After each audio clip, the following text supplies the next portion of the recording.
News, February 26th. South Korea's FTA with the United States is a real political football these days.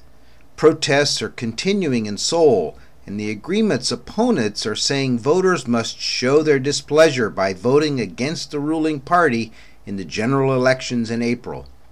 Proponents of the agreement say that it will boost trade and employment as well as South Korea's international stature.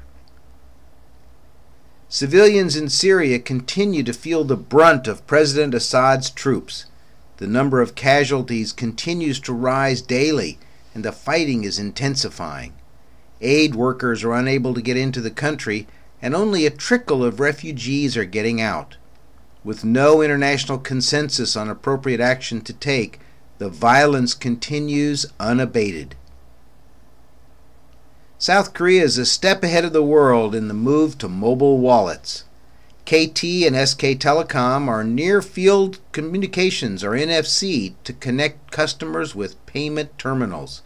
The U.S. has to overcome the hurdle of a much bigger population and possible bandwidth problems before they can start offering the service nationwide.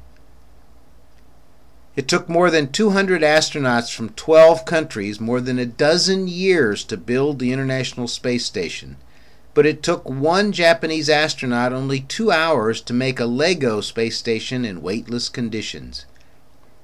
NASA and the Danish toy company are using a series of promotional videos to encourage school children to study science and technology. A growing number of South Koreans are splurging on products and services from overseas.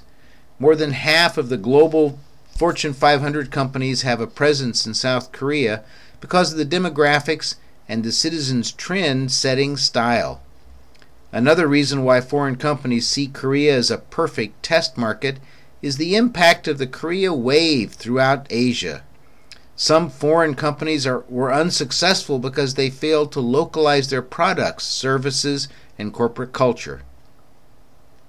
South Korean K-pop fans are so devoted that they are now sending lunch boxes to their favorite stars.